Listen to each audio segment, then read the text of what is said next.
Livro Paramahansa Yogananda. A autobiografia de um yogi contemporâneo. Capítulo 41. Ídolo na Índia Meridional. Você é o primeiro ocidental, Sr. Wright, a entrar neste santuário. Muitos outros tentaram fazê-lo em vão. Ao ouvir minhas palavras, o Sr. Wright pareceu surpreendido e depois satisfeito. Acabávamos de sair do belo templo de Chamundi, onde as colinas de cujas alturas se contemplava Mysore, na Índia Meridional. Ali havíamos nos curvado ante altares de ouro e prata da deusa Chamundi, divindade padroeira da família dos Rajas de Mysore. Como lembrança desta honra singular, disse Sr. Wright, embrulhando cuidadosamente algumas pétalas de rosa. Sempre conservarei estas pétalas, abençoadas pelos sacerdotes com águas de rosas. Meu companheiro e eu passávamos o mês. Observação 341.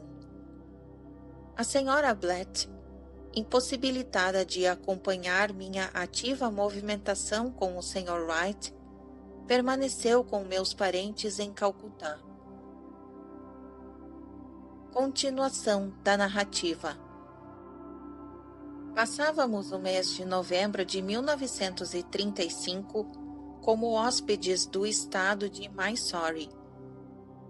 O herdeiro do Maharaja, Sua Alteza, o Yuvararaj, e Sir Krishna Narasimharaj Vadiyar, convidara meu secretário e a mim para visitarmos seu reino culto e progressista.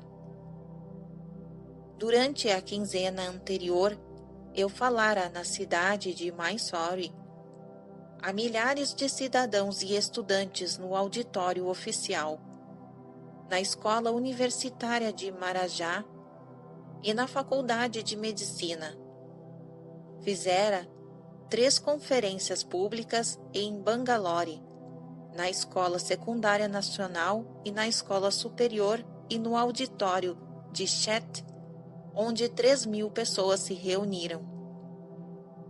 Seus atentos ouvintes deram crédito à imagem vivaz que tracei nos Estados Unidos, não sei, mas os aplausos sempre foram mais sonoros quando falei dos benefícios mútuos que derivariam do intercâmbio do que existe de melhor na civilização do Oriente e do Ocidente. O Sr. Wright e eu descansávamos agora na paz tropical. Seu diário de viagem contém o seguinte relato de suas impressões de Mysore. Muitos instantes de arrebatamento tivemos ao contemplar, quase absortos, a sempre cambiante tela do pintor divino, estendida pelo firmamento, pois somente o pincel de Deus é capaz de produzir cores que vibram com o frescor da vida. Essa juventude de cores se perde quando o homem procura imitá-lo com as meras tintas, pois o Senhor recorre a um meio mais singelo e eficiente. Nem óleos, nem corantes, mas simples raios de luz. Atira ele um borrão de luz aqui e surgem reflexos do vermelho. Agita seu pincel novamente e a cor tinge-se gradativamente de alaranjado e ouro. A seguir, impulsiva e penetrantemente, ele apunhala as nuvens com uma pinçadela de púrpura que deixa um anel ou franja escarlate gotejando da ferida. E assim, ele continua sem pausas, de madrugada ao crepúsculo. O seu jogo, sempre cambiante, sempre novo, sempre vivo. Nenhuma produção, nenhuma reprodução, nenhum modelo, nenhum matiz. É sempre o mesmo. A beleza das transformações do dia para a noite e da noite para o dia na Índia não tem paralelo em nenhuma outra parte do mundo. O céu apresenta-se frequentemente como se Deus houvesse retirado todas as cores de sua paleta e as houvesse tirado num gesto poderoso de caleidoscópio pelo firmamento afora. Devo relatar o esplendor de uma visita à luz das primeiras estrelas, à enorme represa de Krishnajaraja Sagar. Observação 342. A represa, enorme instalação hidrelétrica, fornece luz à cidade de Mysore e forças às fábricas de seda, sabões e óleos de sândalo. Continuação da narrativa. A 19 quilômetros da cidade de Mysore fica localizada essa represa.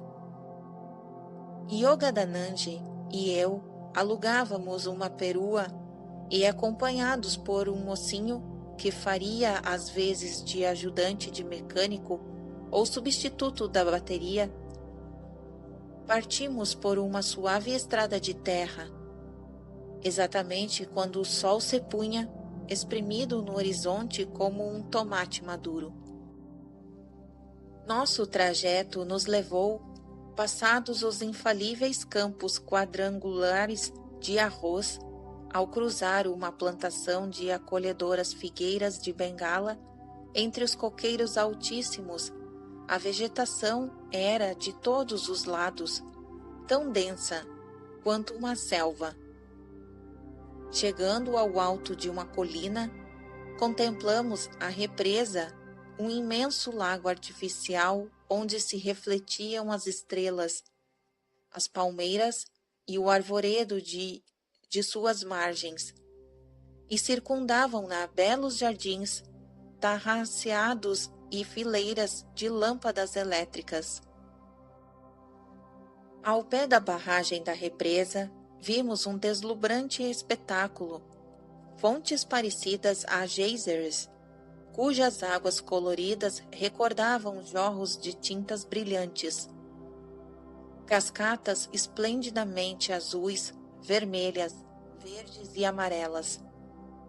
E majestosos elefantes de pedra esguichando água. A represa e suas fontes luminosas lembravam-me as de Feira Mundial de Chicago em 1933. Destaca-se por sua modernidade numa veneranda terra de campos de arroz e gente simples. Os indianos nos deram uma acolhida tão carinhosa que receio que será mais do que o meu poder de veemência para levar Yogadanand de volta aos Estados Unidos. Outro raro privilégio foi o meu primeiro percurso em elefante. Ontem, o Yuvaraj nos convidou em seu palácio de verão a dar um passeio no dorso de um de seus elefantes. Um enorme animal. Subi por uma escadinha que se destina a trepar até Howdah, cela de forma de caixa, revestida por um acolchoado de seda. E adiante. Aos trancos e barrancos, sacudido de todo o jeito dentro da caixa, conforme as depressões do terreno, excessivamente emocionado para exclamações ou preocupações, mas agarrando-me com todas as forças para conservar a própria vida. A Índia meridional rica em ruínas históricas e arqueológicas, é uma terra de encanto definido e, contudo, indefinível. Ao norte de Mysore, situa-se Hyderabad, pitoresco altiplano cortado pelo caudaloso rio Godavari. Encontra-se ali planícies extensas e férteis, e belas montanhas azuis de Nilgiris, e regiões com estéreis colinas de pedra calcária ou de granito. Longa e colorida é a história de Hyderabad, começando há 3.000 anos, sob o domínio dos reis Andhra, e continuando sob as dinastias hindus até 1294 d.C., quando a região passou por uma linhagem de governantes muçulmanos.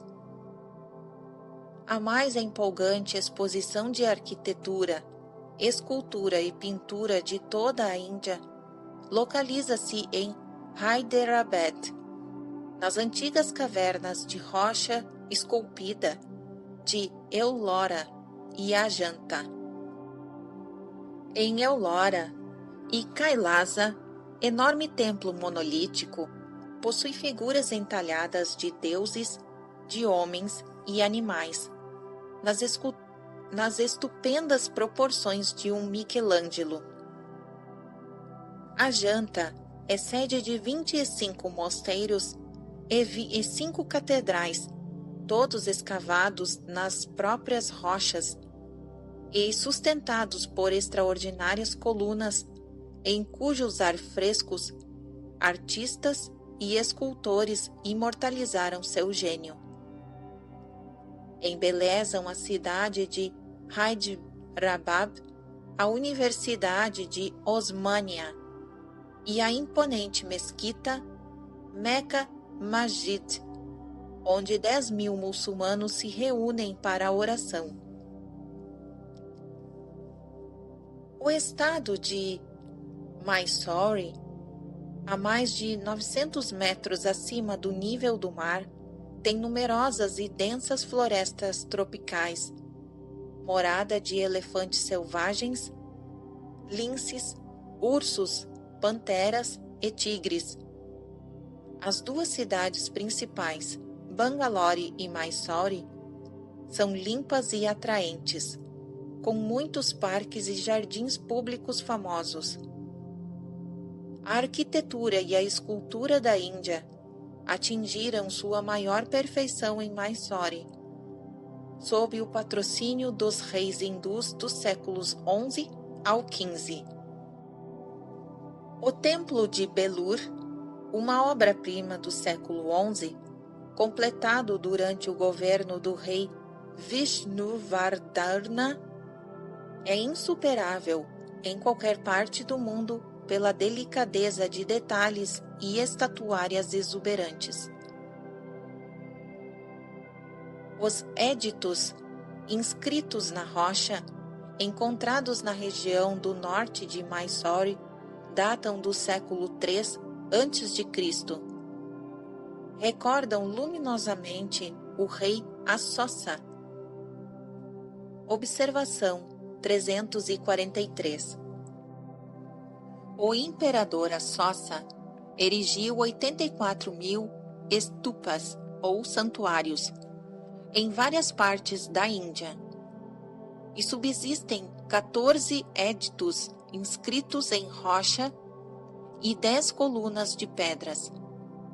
Ele providenciou a construção de muitos reservatórios, diques e canais de irrigação, de estradas principais e secundárias, sombreadas por árvores e pontilhadas de albergues para viajantes, de jardins botânicos para fins medicinais e de hospitais para homens e animais. Fim da observação 343. Continuação da narrativa. Recordam luminosamente o rei Ashoka, cujo vasto império incluía a Índia, o Afeganistão e o Beluquistão. Gravados em vários dialetos, os Sermões na Rocha, de Assossa, testemunham o notável índice de instrução alcançado em sua época. O Edito na Rocha número 13 condena as guerras. Nada considerem como verdadeira conquista. Só a religião o é. O Edito número 10 declara que a legítima glória do rei depende do progresso moral que ele ajuda seu povo a atingir. O Edito número 11 define a autêntica dádiva como sendo não os bens, mas o bem, a difusão da verdade. No Edito número 6, o querido imperador convida seus súditos a discutirem os novos negócios públicos com ele a qualquer hora do dia ou da noite, acrescentando que pelo desempenho fiel de seus deveres monárquicos, ele estava resgatando a dívida que tinha para com seus companheiros ou homens. Assossa era o neto do temível Chandragupta Maurya, que destruiu as guarnições militares deixadas na Índia por Alexandre o Grande e derrotou o exército macedônico invasor chefiado por Seleuco em 305 a.C. Chandragupta recebeu então em sua corte em Pataliputra o embaixador grego Megasthenes, que nos deixou descrições da Índia feliz e empreendedora de sua época. Observação 344. A cidade de Pataliputra, a moderna pátria, tem uma história fascinante. O Senhor Buda visitou o lugar no século VI a.C., quando era apenas uma fortaleza sem importância. Ele fez uma profecia. Enquanto o povo ariano afluir a esta região, enquanto os mercadores viajarem, Pataliputra se tornará para eles a cidade principal, um centro para o intercâmbio de todas as espécies de mercadorias. Esse trecho foi registrado em Mahaparinirvana Sutra. 2 séculos mais tarde, Pataliputra tornou-se a capital do vasto império de Chandragupta Maurya. Seu neto Assossa levou a metrópole a uma prosperidade e esplendores ainda maiores. Fim da observação 344. Continuação da narrativa. Em 298 a.C., o vitorioso Chandragupta entregou as rédeas do governo da Índia a seu filho.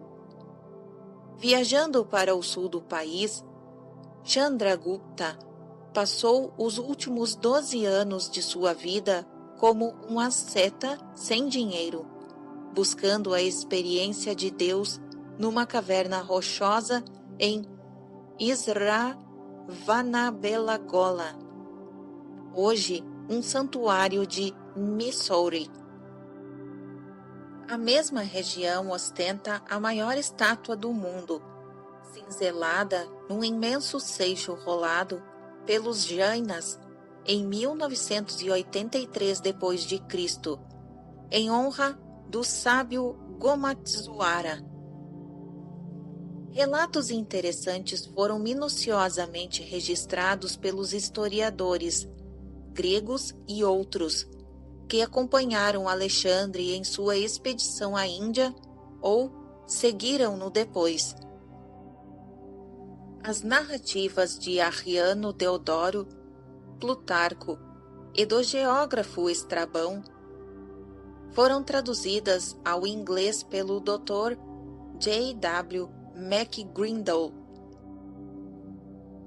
Observação 345.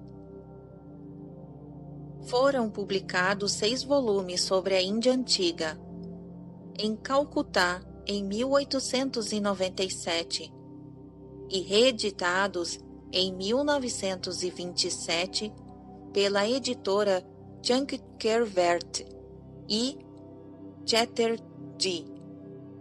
Fim da observação 345.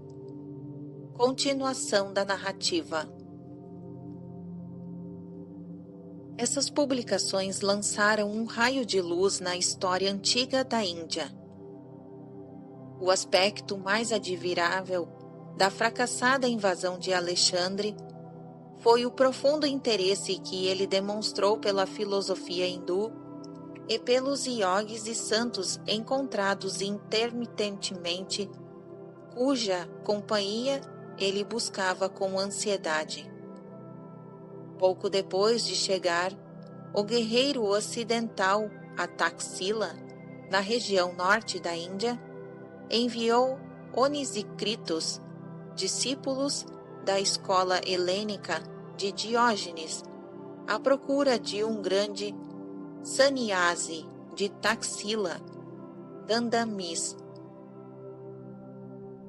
Salve, ó mestre de Brahmenes, disse Onisícritos, depois de encontrar Dandamis em seu retiro na floresta.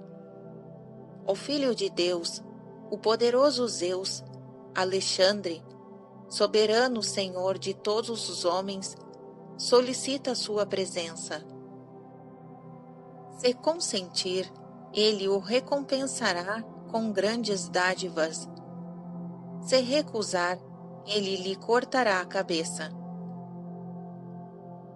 O yogi recebeu com toda a calma este convite absolutamente compulsório e não fez mais do que erguer a cabeça de seu leito de folhas.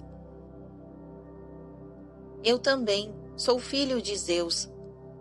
Se Alexandre o é, comentou ele.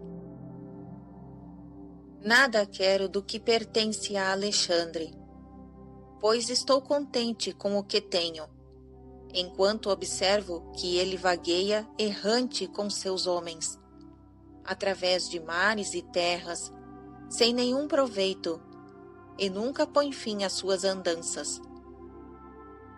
Vá e diga a Alexandre que Deus, o Supremo Rei, jamais é o autor de erros insolentes, mas o Criador da luz, da paz, da vida, da água, do corpo humano, das almas.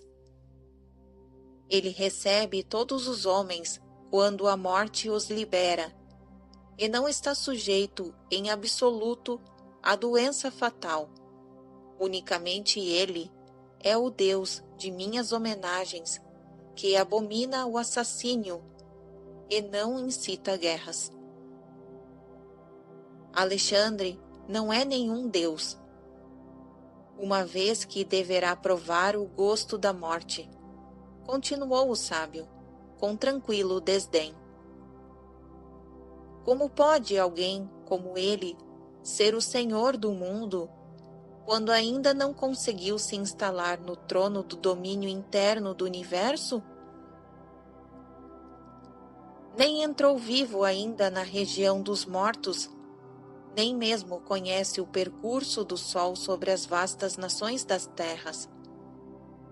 Muitas nem sequer ouviram o seu nome. Após esse castigo, sem dúvida, o mais cáustico dos que investiram contra os ouvidos do Senhor do mundo, o sábio acrescentou ironicamente: se os domínios atuais de Alexandre não são bastante espaçosos para os seus desejos, que ele atravesse o Ganges. Ali encontrará um país capaz de sustentar todos os seus homens. Observação 346. Nem Alexandre, nem qualquer de seus chefes militares jamais cruzou o Ganges. Encontrando descidas, resistências a noroeste, o exército macedônico amotinou-se, recusando-se a ir mais longe. Alexandre foi obrigado a renunciar à Índia. Procurou conquistas posteriores na Pérsia. Fim da observação 346. Continuação da narrativa. As dádivas que Alexandre promete são inúteis para mim, continuou Dandamis. O que eu aprecio e tem real valor são árvores que constituem meu abrigo, plantas viçosas que me fornecem o alimento diário, a água que me sacia a sede. Bens acumulados com preocupação e ansiedade tendem a revelar-se ruinosos àqueles que os ajuntaram, produzindo somente a tristeza e a vergonha que aflige tantos homens não iluminados. Quanto a mim, deito-me sobre folhas na selva, e nada possuindo para guardar, fecho os olhos em sono tranquilo, ao passo que se tivesse algo de valor para o mundo, esse peso me tiraria o sono. A terra me fornece tudo o que preciso, semelhante à mãe que amamenta o filho. Vou aonde quero, não onerado por cuidados materiais. Se Alexandre me cortar a cabeça, não poderá também destruir minha alma. Minha cabeça, então silenciosa, e meu corpo, como um traje rasgado, permanecerão na terra, donde seus elementos químicos foram extraídos. Eu, então, vindo a ser espírito, subirei a Deus. A todos nós, Ele enclausurou na carne e nos colocou na terra para verificar se aqui embaixo viveríamos em obediência aos seus mandamentos. E Ele nos exigirá, ao partirmos daqui, a prestação de contas de nossas vidas. Ele é o juiz de todo o mal praticado. Os queixumes do oprimido ordenarão a punição do opressor.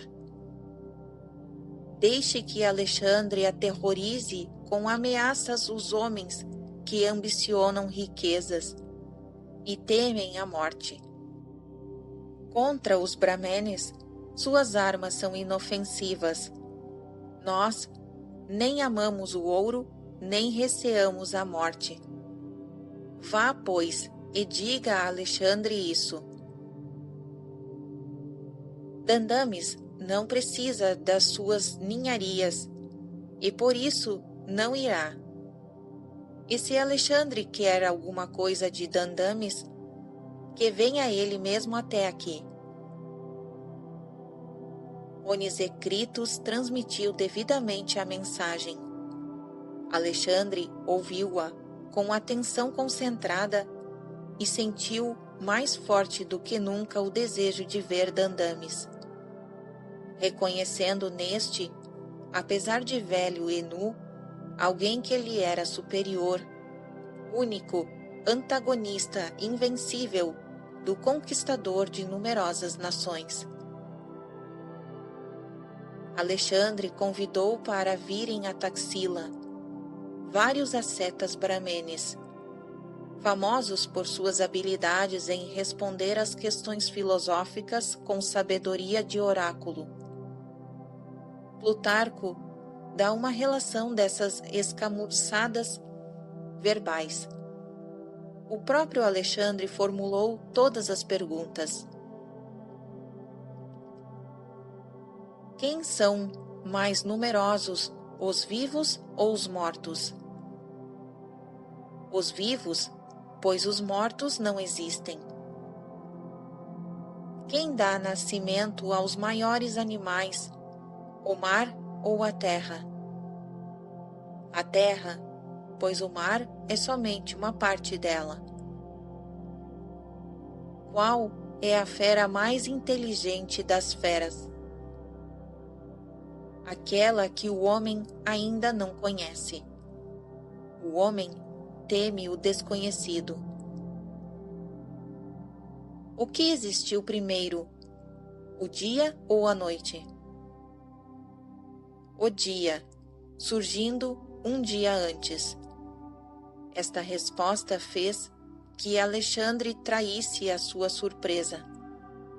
O Brahmenes acrescentou: perguntas impossíveis exigem respostas impossíveis. Qual o melhor modo de um homem se fazer amado? O homem será amado se de posse de um grande poder não se fizer temido. Como pode um homem tornar-se um Deus? Observação 347.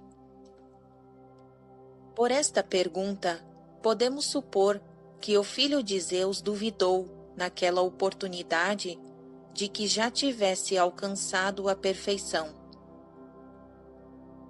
Continuação da narrativa. A resposta foi: fazendo o que é impossível que um homem faça. O que é mais forte, a vida ou a morte? A vida, porque carrega tantos males. Alexandre conseguiu levar da Índia, como seu instrutor, um verdadeiro yogi. Este homem era Kalyana Shawasmi Isfinis, chamado Calanus pelos gregos. O sábio acompanhou Alexandre à Pérsia. Em dia previamente determinado em Susa, na Pérsia, Calanus desfez-se de seu velho corpo, subindo a uma pira fúnebre, à vista de todo o exército macedônico. Os historiadores recordam o assombro dos soldados ao observarem que o yogi não temia a dor nem a morte. Nenhuma só vez ele se moveu de sua posição enquanto era consumido pelas chamas. Antes de partir para a cremação, Calanus abraçara muitos de seus companheiros mais íntimos, mas abstivera-se de dar adeus a Alexandre, a quem o santo hindu disse simplesmente: vê-lo-ei mais tarde em Babilônia. Alexandre deixou a Pérsia e 1 ano mais tarde morreu em Babilônia. A profecia do guru indiano fora uma declaração de eterna presença de que ele estaria com Alexandre na vida e na morte. Os historiadores gregos nos deixaram muitas descrições vívidas e inspiradoras da sociedade hindu. A lei hindu, disse Arriano, protege o povo e ordena que nenhum só dos habitantes, sob quaisquer circunstâncias, seja escravo, mas que, gozando eles próprios de liberdade, respeitem a dos outros, concedendo-lhes igual direito. Observação 348. Todos os observadores gregos comentam a ausência da escravidão na Índia, em contraste com a estrutura da sociedade helênica. Índia criadora, pelo professor Bensi Kumar Sankar, dá uma visão global das realizações da Índia antiga e moderna e dos valores que distinguem em economia, política, literatura, arte e filosofia social. Registrado pelos editores da Mondial Banarsi Das, de Lahore, em 1937. Outro volume recomendado é Cultura hindu através dos tempos, por S. V. Venkateswara. Editores Loringmans Green, de Nova York. Fim da observação 348. Continuação da narrativa. Os hindus, prossegue outro texto, nem emprestam dinheiro a juros, nem sabem como pedi-lo emprestado. É contrário aos usos estabelecidos que um hindu pratique uma fraude ou dela seja vítima. Por isso, eles nem fazem contratos, nem exigem fiadores. A cura, segundo nos informam, era obtida por meios simples e naturais. Efetuam-se curas mais pelo regime alimentar metódico que pelo uso de medicamentos. Os remédios mais apreciados são ungüentos e emplastros. Todos os outros são considerados perniciosos. A obrigação de servir na guerra restringia-se aos kshatriyas, casta militar. Nem mesmo um inimigo, ao deparar com um lavrador trabalhando em seu campo, lhe faria qualquer mal, pois os homens da classe agrícola são considerados benfeitores públicos e protegidos contra qualquer dano. A terra, assim, garantida contra as devastações e pilhagens, e produzindo abundantes colheitas, fornece aos habitantes os recursos para tornar agradável a vida. Os santuários ubíquos em Mysore lembram constantemente muitos grandes santos da Índia meridional. Um destes mestres, Taizu Manavatar, deixou-nos o seguinte poema, que é um desafio. Você pode controlar um elefante enlouquecido. Pode fechar a boca do urso e do tigre. Cavalgar um leão e brincar com uma serpente. Por meio da alquimia, ganhar o seu sustento. Pode vagar incógnito pelo universo dos deuses, fazer vassalos, conservar-se eternamente jovem. Pode caminhar sobre a água e viver no fogo. Mas é melhor governar sua mente. É muito mais difícil.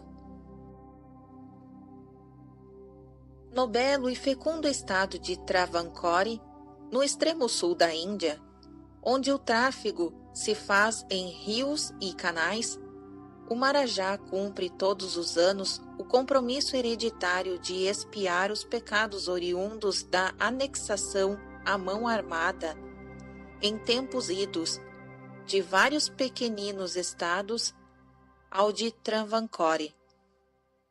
Durante 56 dias anualmente, o Marajá visita o templo 3 vezes por dia para ouvir hinos e recitativos védicos.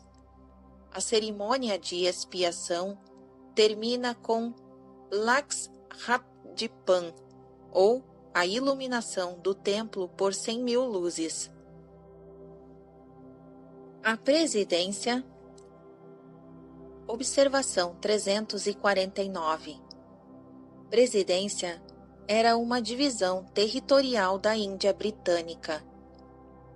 Continuação da narrativa.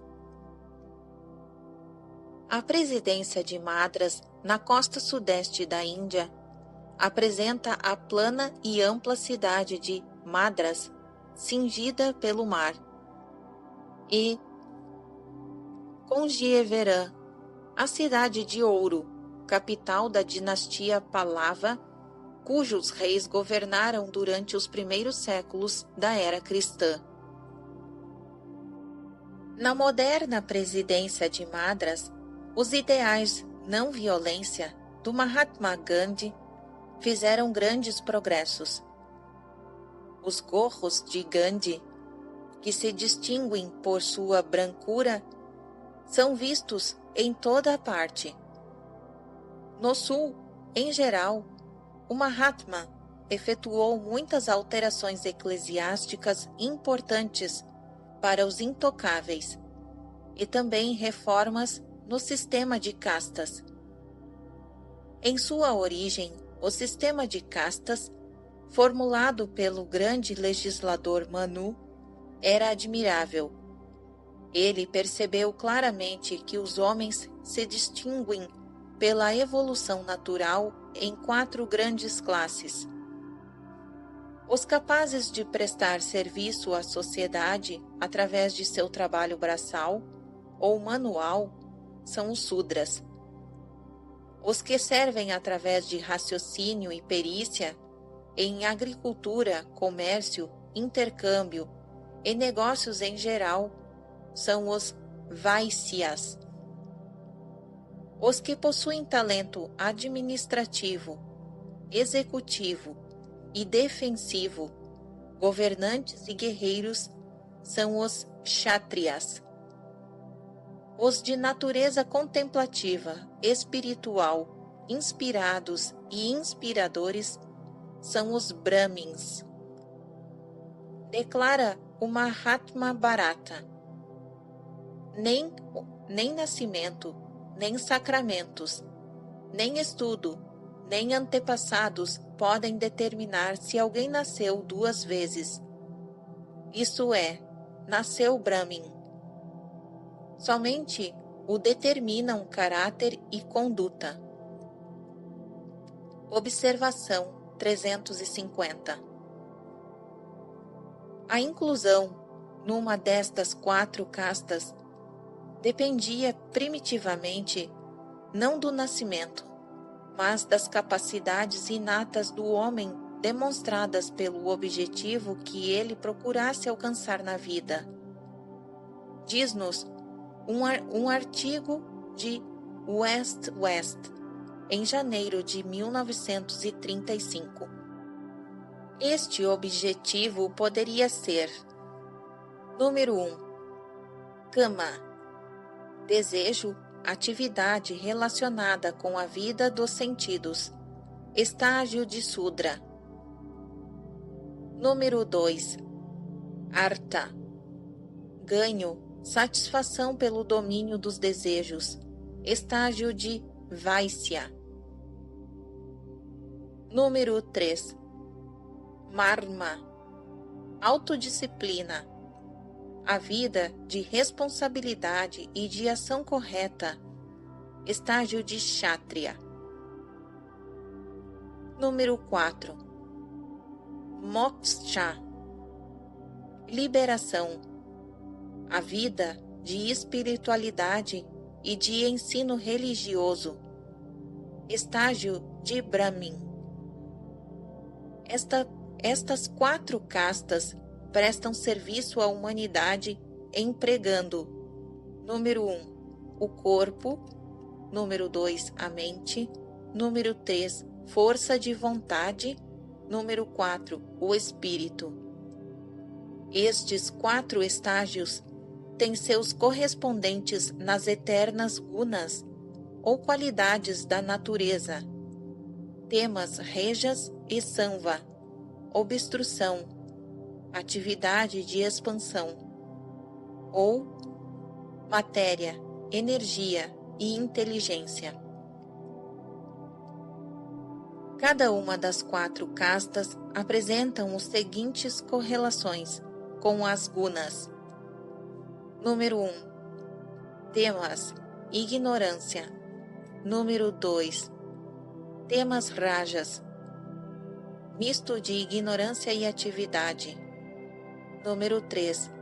Raja Samva, misto de atividade correta e iluminação. Número 4. Sattva, iluminação.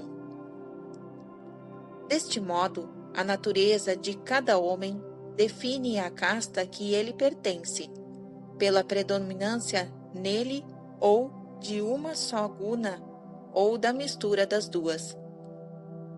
Sem dúvida, cada homem possui todas as 3 gunas em proporções variadas.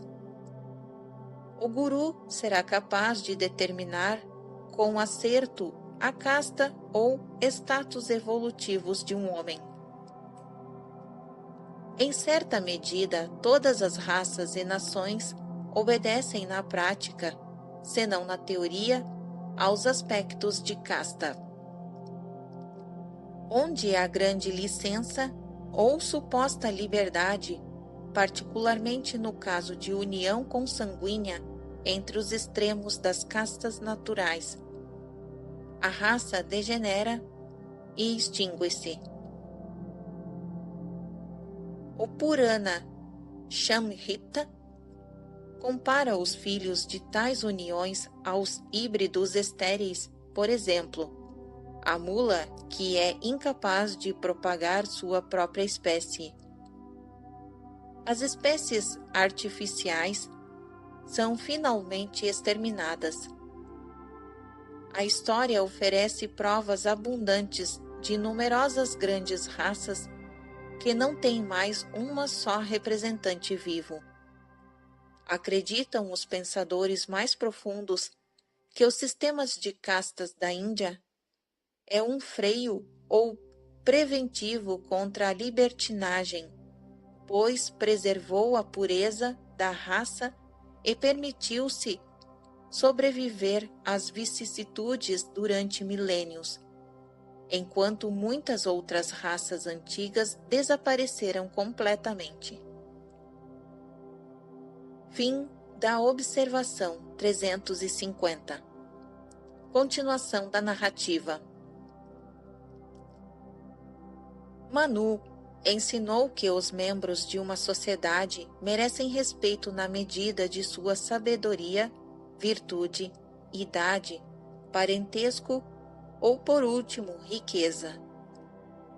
Homens ricos na Índia védica eram sempre desprezados se fossem avarentos ou contrários às obras de caridade. Aos homens de grande fortuna, mais destituídos de generosidade, reservava-se uma posição social inferior.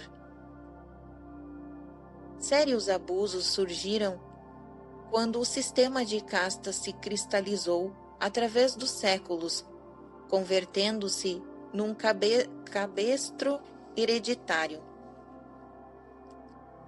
A Índia, nação soberana desde 1947, progride com vagar, mas com segurança na reestruturação dos antigos valores de casta, baseados unicamente na qualificação natural e não no nascimento. Toda a nação da Terra luta com karma de injustiças sociais, que lhe é particular e que deve esgotar honrosamente. A Índia, com seu espírito invulnerável e versátil, enfrenta dignamente a sua tarefa de reformar as castas. Tão fascinante é a Índia meridional que o Sr. White e eu ansiávamos prolongar nosso idílio. Mas o tempo, em sua rudeza imemorial, não teve a cortesia de dilatar nossa permanência ali. Fui incluído entre os que falariam na sessão final do Congresso Filosófico Indiano na Universidade de Calcutá. Ao término de minha visita a Mysore, tive o prazer de conversar com Sri Raman, presidente da Academia Hindu de Ciências. Este brilhante físico indiano recebeu o Prêmio Nobel em 1930 por sua importante descoberta do efeito Raman na difusão da luz. Com um gesto de adeus relutante à multidão de discípulos e amigos em Mandras, o Sr. Wright e eu empreendemos a partida. Em caminho, detivemo-nos num pequeno santuário consagrado à memória de Sadasiva Brahman. Observação 351. Seu título formal era Shawasmi Siri Sadasivendra Saravasti, usado ao escrever seus livros, registrado nos comentários aos Yoga Sutras de Patanjali e aos Brahma Sutras. Filósofos modernos da Índia têm por ele o maior respeito. O último, Shankaracharya, do mosteiro Siringeri, em Mysore, Sua Santidade Siri Chandrasekhara Shawasmihana Bharati, escreveu uma inspiradora ode dedicada a Sadasiva. Fim da observação 351. Continuação da narrativa. Em caminho, detivemos-nos num pequeno santuário consagrado à memória de Sadasiva Brahman, cuja vida decorreu no século XVIII, repleta de milagres.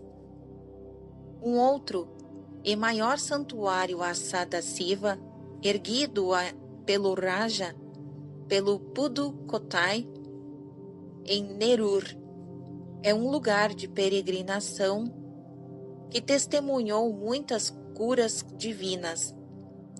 Sucessivos governantes de Pudukkottai vêm conservando como tesouro sacrossanto as instruções religiosas de Sadasiva, que escreveu em 1750 para a orientação do príncipe reinante. Muitas e estranhas histórias sobre Sadasiva, um mestre querido e completamente iluminado, ainda são contadas pelos habitantes das aldeias da Índia meridional. Certo dia, viram Sadasiva em Samadhi, à margem do rio Kaveri, ser arrastado por uma enchente repentina. Semanas depois descobriram-no enterrado profundamente sob espessa camada de lodo perto do Kodumudi, no distrito de Coimbatore. Quando as pás dos habitantes da aldeia lhe golpearam o corpo, o santo ergueu-se e afastou-se lépido. Sadasiva tornou-se um Muni, um santo silencioso, depois de seu guru o ter repreendido por derrotar categoricamente, em discussão dialética, um erudito em Vedanta mais idoso. Quando um jovem como você aprenderá a refrear a língua? Comentara o guru. A partir deste momento, com sua bênção. O guru de Sadasiva foi o Shawasmi Paranasivendra Saravasti, autor de Dharavidya Prakashika, e um profundo comentarista do Uttarajita. Certos homens mundanos, ofendidos porque Sadasiva, inebriado com Deus, era visto frequentemente a dançar sem decoro nas ruas, levaram suas queixas ao erudito guru. Senhor, declararam eles, Sadasiva não passa de um louco. Mas Paramasivendra, sorrindo alegremente, exclamou, Oh, se ao menos os outros tivessem a mesma loucura! Manifestações numerosas, estranhas e belas, da mão interveniente, assinalaram a vida de Sadasiva. Muita injustiça aparente existe neste mundo, mas os devotos de Deus dão testemunho dos inúmeros casos em que sua justiça foi imediata. Uma noite Sadasiva, em Samadhi, parou junto ao celeiro de um rico chefe de família. 3 criados de sentinela contra os ladrões ergueram suas varas para golpear o santo. Seus braços, porém, ficaram imobilizados. Como estátua, os braços para cima, o trio permaneceu compondo um excepcional quadro vivo até a partida de Sadasiva pela madrugada. Em outra ocasião, o grande mestre foi rudemente forçado a participar de um serviço por um capataz que por ali passava, e cujos trabalhadores carregavam combustível. O santo silencioso transportou humildemente a sua carga até o lugar de destino e ali a depositou em cima de uma enorme pira. A carga inteira de combustível incendiou-se imediatamente. Sadasiva, como Trailanga Shawasmi, não usavam roupas.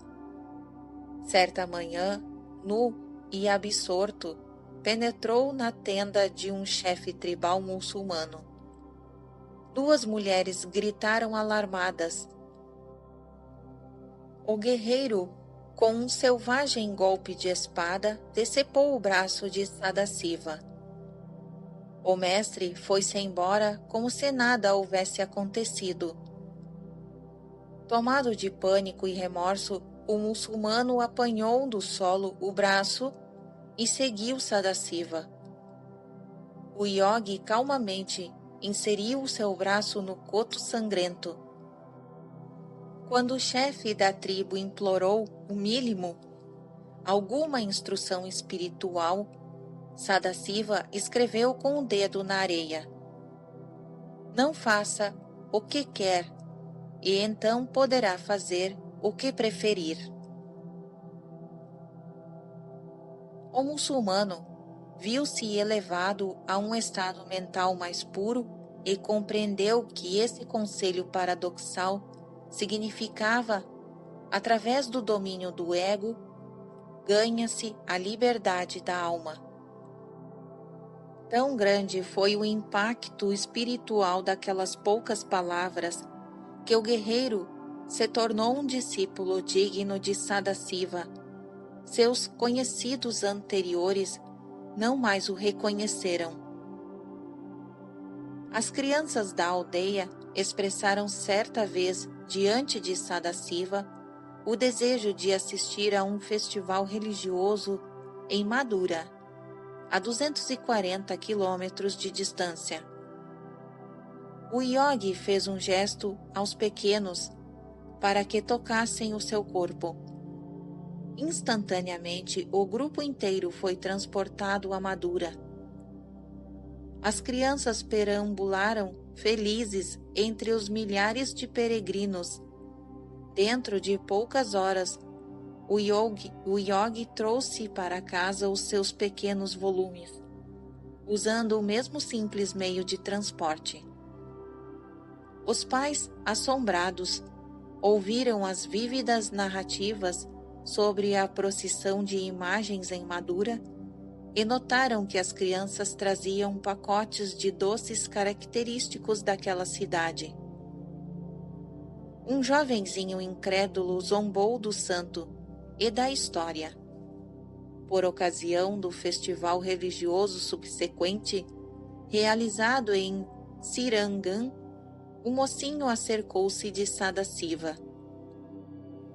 Mestre, disse ele escarnecendo, por que não me leva ao festival de Saringam, como levou as outras crianças a Madura?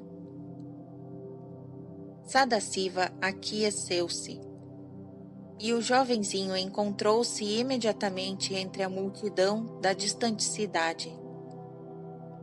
Mas aí, quando o adolescente quis regressar onde estava o santo, o fatigado rapazinho voltou a seu lar pelo método prosaico a da locomoção a pé. Antes de deixarmos a Índia Meridional, o Sr. Wright e eu fizemos uma peregrinação à colina sagrada de Arunachala, perto de Tiruvannamalai, para nos encontrarmos com Sri Ramana Maharishi em seu ashram. O sábio nos acolheu afetuosamente e assinalou com o dedo uma pilha de revistas da West. Durante as horas que passamos com Maharishi e seus discípulos, ele permaneceu silencioso, sua face amena, irradiando amor e sabedorias divinos. Para ajudar a sofredora humanidade a reconquistar seu aquecido estado de perfeição, Sri Ramana ensina a formular, sem pausas, esta pergunta: quem sou eu? Indiscutivelmente, a grande interrogação. Rejeitando com rigor todos os outros pensamentos, o devoto cedo descobre que está se aprofundando cada vez mais em seu verdadeiro ser, e deixam de surgir os desvios e perplexidades de outras reflexões. O iluminado sábio da Índia Meridional escreveu: dualidades e trindades em algo estão dependuradas. Sem suporte é que nunca aparecem. Encontre em que se agarram, elas se soltam e tombam. Existe a verdade. Quem a vê nunca titubeia.